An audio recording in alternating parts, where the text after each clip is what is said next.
여러분 안녕하세요. 오늘 제가 들려드릴 이야기는 정말 충격적입니다. 2021년 4월 인도네시아 해역에서 일어난 실화를 바탕으로 한 이야기인데요. 58명의 용감한 승무원들이 탄 잠수함이 바다 깊은 곳으로 사라졌습니다. 하지만 이 사건 뒤에는 상상도 못할 거대한 음모가 숨어 있었어요. 한국 기술진이 범인으로 몰렸죠. 전 세계 언론이 한국을 비난했습니다. 하지만 과연 진실은 무엇이었을까요? 오늘 이야기의 주인공은 리나 수실로 대위입니다. 인도네시아 해군 기술장교인 그녀가 목숨을 걸고 진실을 찾아가는 과정을 함께 따라가 보시죠. 정치적 음모, 거대 기업의 이권 다툼, 그리고 58명의 영혼들이 남긴 마지막 메시지까지. 이 모든 것이 얽힌 실화 이야기를 지금 시작합니다. 혹시 중간에 놓치는 부분이 있을 수 있으니 좋아요와 구독 버튼을 먼저 눌러주시고요. 알림 설정까지 해두시면 더욱 좋겠습니다. 그럼 지금부터 시작해 볼게요. 바다 깊은 곳에서 일어난 진실을 함께 찾아 나서시죠. 저는 리나 수실로 대위입니다. 인도네시아 해군 기술장교로 15년째 근무하고 있죠. 그날 새벽 3시 25분, 침실에서 잠들어 있던 저를 깨운 건 비상벨이었습니다. 대위님, 긴급 상황입니다. 전화 너머로 들려오는 목소리가 평소와 달랐어요. 떨리고 있었죠. 저는 재빨리 옷을 갈아입고 해군기지로 향했습니다. 차를 몰면서도 불길한 예감이 들었어요. 기지에 도착하자마자 상황실로 향했습니다. 모니터 앞에 모인 동료들의 표정이 굳어 있었죠. 화면에는 빨간 점 하나가 깜빡이고 있었습니다. 갈라니 503 잠수함입니다.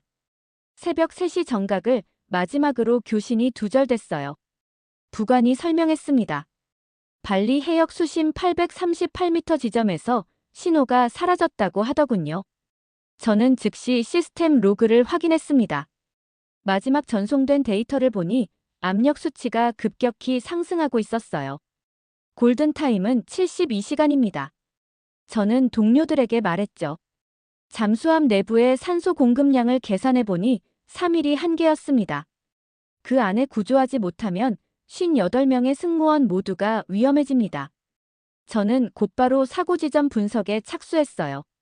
해저 지형도와 해류 패턴을 확인하면서 가능한 시나리오들을 머릿속으로 그려봤습니다. 하지만 뭔가 이상했어요. 갈란이 503는 비교적 최근에 개조를 마친 잠수함이었거든요. 2012년에 한국 기술진이 대대적인 현대화 작업을 했었죠. 대위님, 외부 지원을 요청해야겠습니다. 제동님이 말씀하셨어요. 저도 동의했습니다. 이런 상황에서는 모든 가능한 도움이 필요했죠. 그때까지만 해도 저는 이 사건이 얼마나 복잡한 진실을 숨기고 있는지 몰랐습니다.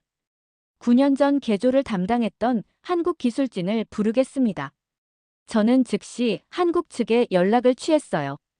시간이 흐를수록 58명의 생존 가능성이 줄어들고 있었습니다. 하지만 그때의 저는 이 결정이 거대한 국제적 음모의 시작점이 될 줄은 꿈에도 몰랐죠. 새벽 하늘이 점점 밝아오고 있었습니다. 저는 모니터를 바라보며 마음속으로 기도했어요. 58명의 용감한 승무원들이 무사하기를, 그리고 우리가 그들을 구해낼 수 있기를 말입니다. 한국 기술진이 도착하기까지는 18시간이 걸렸습니다. 하지만 그 사이에 언론의 공격이 시작됐어요. CNN부터 시작해서 중국 언론, 현지 인도네시아 언론까지 모두 한 목소리로 외쳤죠. 한국의 낡은 기술이 문제다. 저는 뉴스를 보면서 깜짝 놀랐습니다.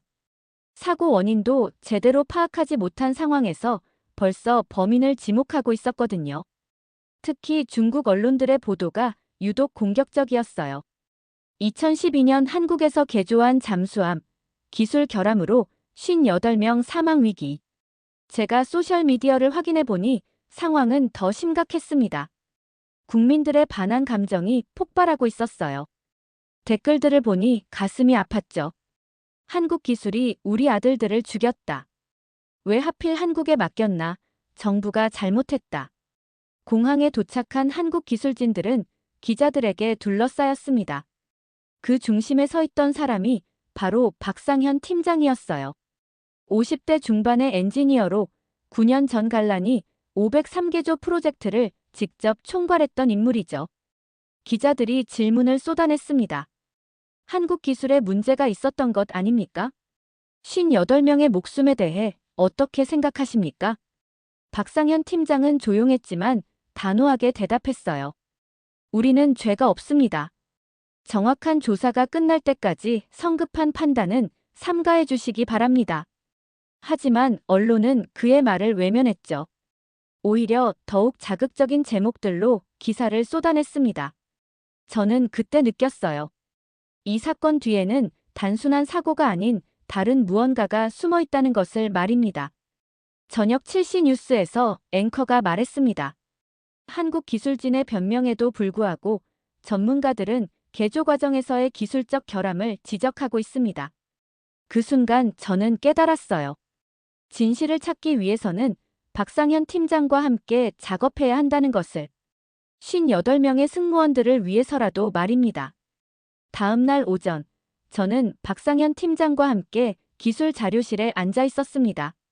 그는 무거운 가방에서 두꺼운 파일들을 꺼내더군요. 9년 전 개조 작업 당시의 모든 기록이었어요. 리나 대위, 이걸 보시죠. 박상현 팀장이 설계도 한 장을 펼쳤습니다.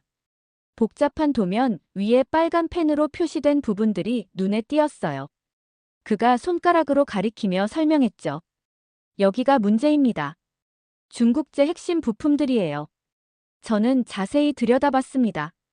압력 제어 밸브, 비상 시스템, 전력 공급 장치까지 핵심적인 부품들이 모두 중국산이었어요. 박상현 팀장의 표정이 어두워졌습니다. 당시 우리가 제출한 보고서가 있습니다. 한번 보시죠. 그가 건넨 문서의 제목을 읽는 순간 저는 깜짝 놀랐어요. 갈란이 503개조 완료 보고서 및 안전성 검토 의견서였거든요. 하지만 더 놀라운 건 그 내용이었죠. 중국제 핵심 부품은 고압심에 환경에 적합하지 않으며 즉시 교체 요망. 이런 경고 문구가 빨간 글씨로 적혀 있었습니다. 저는 박상현 팀장을 바라봤어요. 이 보고서를 당시에 제출하셨다고요? 물론입니다. 2012년 8월 15일에 인도네시아 해군 본부에 직접 전달했어요. 그런데 제가 해군 기록 보관소에서 확인한 공식 문서에는 이런 경고가 없었습니다. 저는 서둘러 컴퓨터로 원본 파일을 찾아봤어요. 그리고 충격적인 사실을 발견했죠. 이상하네요. 여기 배포된 문서에는 경고 부분이 삭제되어 있어요. 박상현 팀장이 제 옆으로 와서 화면을 확인했습니다. 그의 얼굴이 굳어졌어요. 누군가 고의로 지웠군요. 열폭주 시나리오와 시스템 오작동 예측 부분까지 모두 사라졌습니다. 저는 두 문서를 나란히 놓고 비교해봤습니다. 박상현 팀장이 가져온 원본에는 상세한 위험 분석이 들어있었어요. 수심 500m 이하에서 중국제 부품들이 견디지 못할 것이라는 정확한 예측도 있었죠. 이 부분을 보세요. 박상현 팀장이 또 다른 페이지를 펼쳤습니다. 거기에는 대안책도 제시되어 있었어요. 독일제나 일본제 부품으로 교체하면 안전성이 크게 향상된다고 적혀 있네요. 맞습니다. 하지만 당시 예산 문제로 교체가 이루어지지 않았어요. 그리고 누군가 우리의 경고를 의도적으로 숨겼습니다. 저는 가슴이 답답해졌어요. 만약 이 경고가 제대로 전달되었다면 58명의 승무원들이 위험에 빠지지 않았을 수도 있었거든요. 박상현 팀장이 마지막 문서를 꺼내며 말했습니다. 리나 대위, 우리는 최선을 다했습니다. 하지만 누군가 진실을 숨기려 했어요. 이제 그 이유를 찾아야 합니다. 그날 오후, 저는 상부로부터 예상치 못한 전화를 받았습니다. 아구스 제독의 목소리가 평소보다 낮게 들렸어요. 리나 대위, 잠깐 제 사무실로 와주시겠습니까? 제독실에 들어서자 분위기가 무거웠습니다. 아구스 제독은 창밖을 바라보며 말했어요. 중국 관련 조사는 여기서 중단하시오. 저는 깜짝 놀랐습니다. 조사가 핵심에 다가가고 있는 시점이었거든요. 제동님, 하지만 증거들이 명확히 나오고 있습니다. 명령입니다. 대위. 제독의 목소리에는 평소에 없던 떨림이 있었어요. 저는 그때 느꼈죠. 제독도 누군가의 압력을 받고 있다는 것을 말입니다. 사무실을 나오면서 저는 혼란스러웠어요.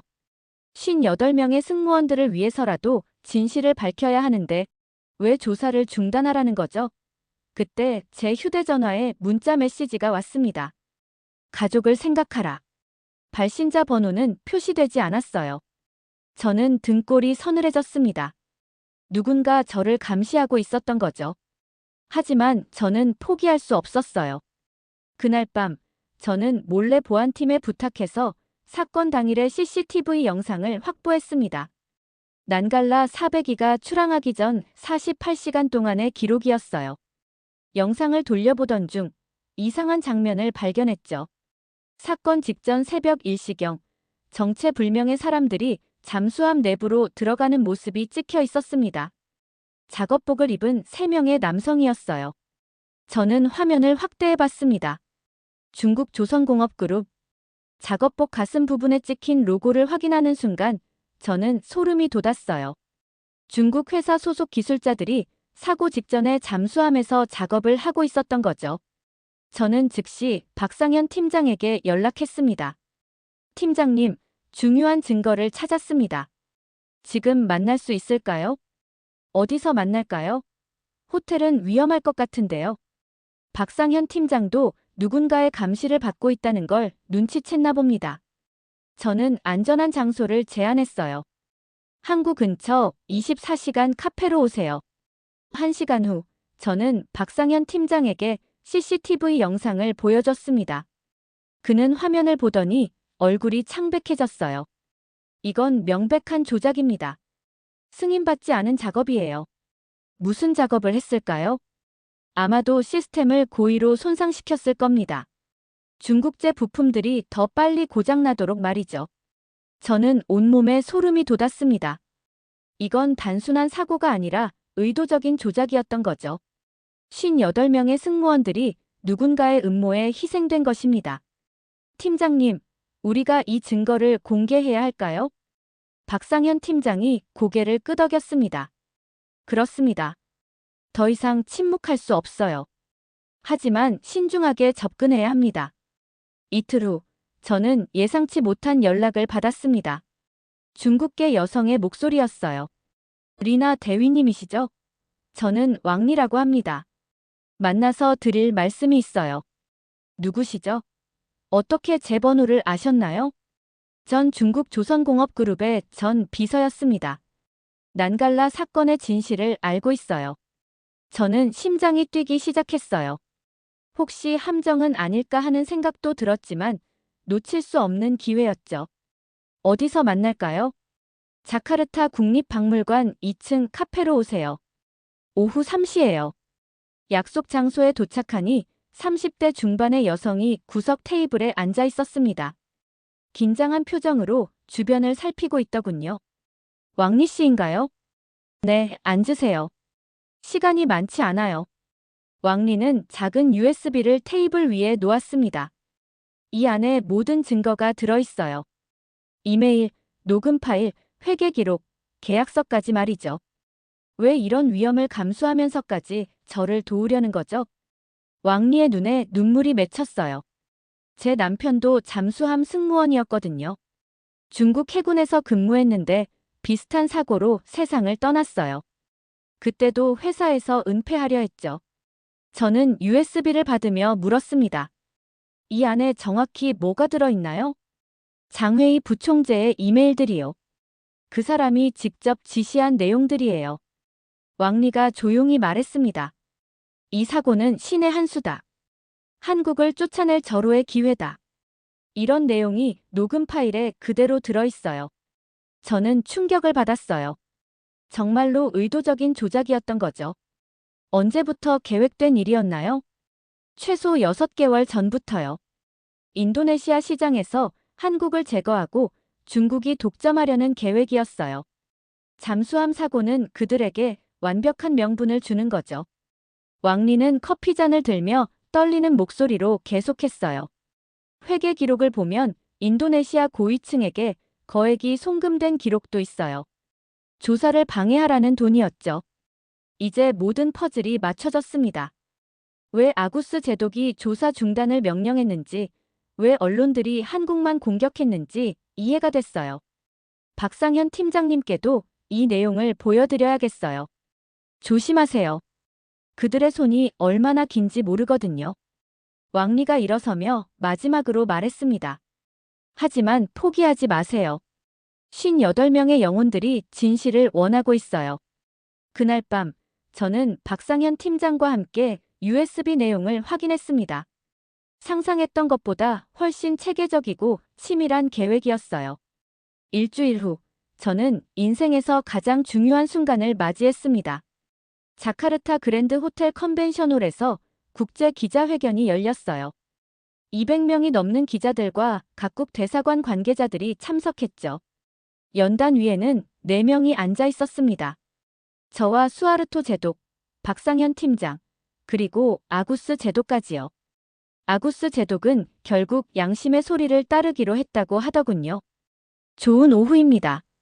저는 갈란히 503호 사건 조사를 담당한 리나 수실로 대위입니다.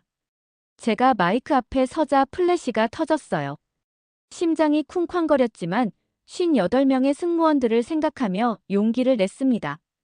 오늘 여러분께 충격적인 진실을 공개하게 되었습니다. 대형 스크린에 첫 번째 자료가 나타났어요. 갈란히 503의 블랙박스에서 추출한 압력 데이터였죠. 이 그래프를 보시면 사고 당일 새벽 2시 45분부터 압력이 비정상적으로 상승하기 시작했습니다. 하지만 3시 15분까지 약 30분간 버텨냈어요. 기자들이 웅성거렸습니다. 저는 두 번째 화면을 켰어요. 이것은 사고 직전 촬영된 CCTV 영상입니다. 중국 조선공업그룹 작업복을 입은 기술자들이 잠수함에 들어가는 장면이 나타나자 회장이 술렁거렸죠. 승인받지 않은 작업이 사고 직전에 이루어졌습니다. 박상현 팀장이 마이크를 받았어요. 다음은 2012년 우리가 제출한 원본 보고서와 실제 배포된 문서의 비교입니다. 화면에 두 문서가 나란히 나타났습니다.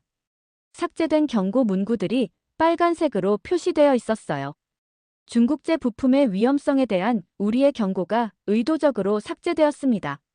한 기자가 손을 들었어요. 증거가 더 있습니까? 저는 왕리가 제공한 녹음 파일을 재생했습니다. 장회의의 목소리가 회장에 울려 퍼졌죠. 이 사고는 신의 한 수다.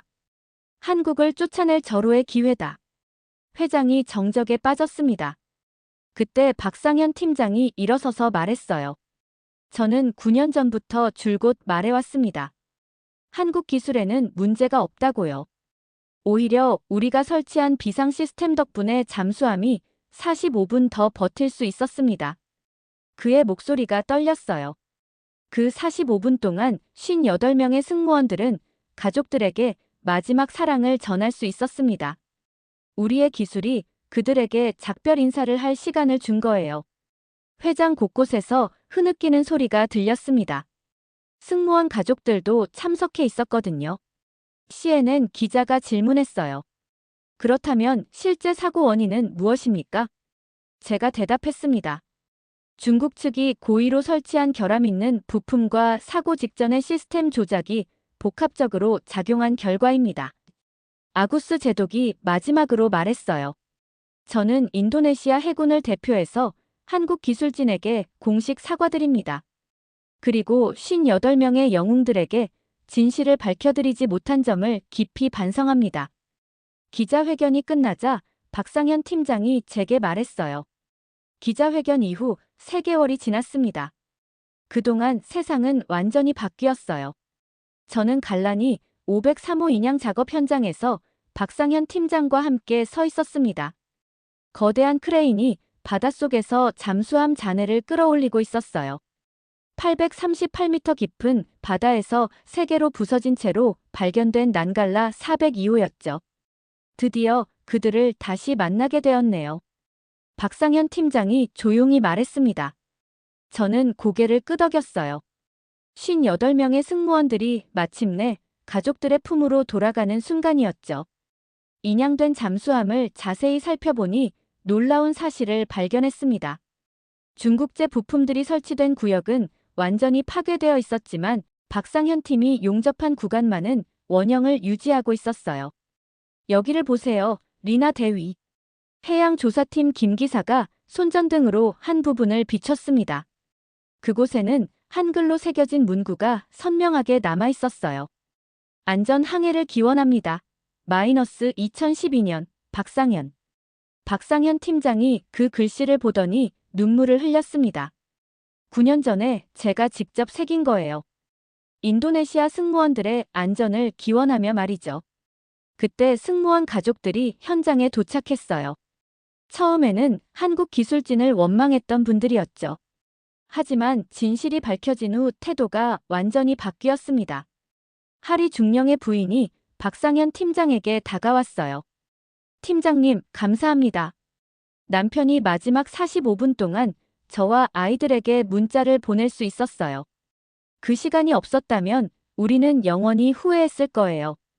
박상현 팀장이 고개를 숙이며 대답했습니다. 죄송합니다. 제가 더 강력하게 경고했어야 했는데. 아니에요. 오히려 고마워요. 선생님이 만든 비상 시스템 덕분에 남편이 버틸 수 있었으니까요. 김 기사가 옆에서 말했어요. 저도 고백할 게 있습니다. 기자회견 전까지 저는 자책감에 시달렸어요. 제가 58명을 죽였다는 생각에 자살까지 시도했었거든요. 모든 사람들이 김 기사를 바라봤습니다. 하지만 진실을 알고 나니 달라졌어요. 우리가 한 일은 잘못이 아니었어요. 오히려 최선을 다한 거였죠. 그날 오후 현장에서 특별한 발견이 있었습니다. 승무원들의 유품 중에서 마지막 순간까지 작성된 일지가 나왔어요. 하리 중령이 직접 쓴 글이었죠. 비상 시스템이 작동하고 있다. 한국 기술진이 설치한 장비가 우리를 지켜주고 있다. 가족들에게 마지막 인사를 할 시간을 주었다. 감사하다. 박상현 팀장이 그 일지를 읽고 나서 무릎을 꿇고 흐느꼈어요. 저도 눈물을 참을 수 없었죠. 리나 대위, 이제 정말 끝났네요. 아니에요, 팀장님. 이제 시작이에요. 저는 박상현 팀장의 손을 잡았습니다. 우리는 앞으로 더 많은 생명을 구해야 해요. 58명의 영혼들이 우리에게 그런 사명을 주었다고 생각해요. 1년 후, 저는 자카르타만의 새로 세워진 연구소 앞에 서 있었습니다. 건물 입구에는 금색 명판이 반짝이고 있었어요. 난갈라 58해양 안전연구소. 인도네시아와 한국이 공동으로 설립한 이 연구소는 58명. 승무원들의 희생을 기리는 동시에 앞으로 이런 비극이 반복되지 않도록 하는 목적으로 만들어졌죠. 리나 부소장님, 준비되셨나요? 박상현 기술총괄이 제게 말했어요. 예전에는 팀장이었지만 이제는 이 연구소의 핵심 인물이 되었죠. 그 옆에는 김 기사도 수석 용접 엔지니어로 함께하고 있었습니다. 물론이죠. 오늘이 얼마나 중요한 날인지 알고 있어요. 개소식에는 각국 해군 관계자들이 참석했습니다. 미국, 일본, 호주, 싱가포르 해군까지 모두 한국 기술 도입을 검토하고 있다고 하더군요. 반면 중국 기술은 전면 재검토에 들어갔어요. 존경하는 내빈 여러분. 저는 연단에 서서 말했습니다. 58명의 영웅들이 우리에게 남긴 가장 큰 유산은 진실의 힘입니다. 거짓은 한때 승리하는 것처럼 보였지만 결국 진실이 승리했죠. 박상현 총괄이 마이크를 받았어요. 이 연구소에서는 모든 해양 안전 기술을 투명하게 공개할 것입니다. 다시는 정치적 이익을 위해 기술이 왜곡되거나 숨겨지지 않도록 말이죠. 김 기사가 덧붙였습니다. 우리는 58명의 이름으로 맹세합니다. 바다에서 일하는 모든 사람들의 안전을 지키겠다고요. 개소식이 끝난 후 저희는 연구소 뒤편에 있는 추모비로 향했습니다. 검은 화강암에 58명의 이름이 새겨져 있었고 그 아래에는 의미 깊은 문구가 적혀 있었어요. 진실은 언젠간 떠오른다. 박상현 총괄이 꽃을 바치며 말했어요. 여러분, 약속 지켰습니다. 이제 여러분의 희생이 헛되지 않을 거예요. 그때 젊은 해군 장교 한 명이 다가왔습니다. 부소장님, 저는 신입연구원 안드레아스입니다. 하리 중령의 아들이에요. 저는 깜짝 놀랐어요. 하리 중령의 아들이 아버지의 뜻을 이어 해양안전연구에 뛰어든 거였죠. 아버지가 마지막에 남긴 일지를 읽고 결심했어요. 저도 바다에서 일하는 사람들을 지키고 싶어요. 박상현 총괄이 안드레아스의 어깨에 손을 올렸습니다. 환영합니다. 아버지가 자랑스러워 하실 거예요. 석양이 지고 있었습니다. 저는 바다를 바라보며 생각했어요. 58명의 승무원들이 잠들어 있는 그 바다가 이제는 평화로워 보였거든요. 리나 부소장님, 김 기사가 제 옆으로 왔어요. 우리가 해낸 거 맞죠? 정말 정의가 승리한 거 맞죠? 네, 김 기사님. 하지만 이제 더 큰 책임이 생겼어요. 저는 연구소를 바라봤습니다. 58명의 영혼들이 지켜보고 있어요. 우리는 그들의 이름으로 더 많은 생명을 구해야 해요. 바다 위로 첫 별이 떠오르고 있었습니다. 58개의 별처럼 빛나며 우리를 지켜보는 것 같았어요. 난갈라 58호의 영웅들은 이제 영원히 우리와 함께 항해할 것입니다. 진실은 정말로 떠올랐고 그 진실이 새로운 희망의 항해를 시작하게 했습니다. 오늘 영상이 도움이 되셨다면 좋아요와 구독 꼭 눌러주시고 댓글로 여러분의 생각도 들려주세요. 다음에도 더 좋은 이야기로 찾아뵐게요. 감사합니다.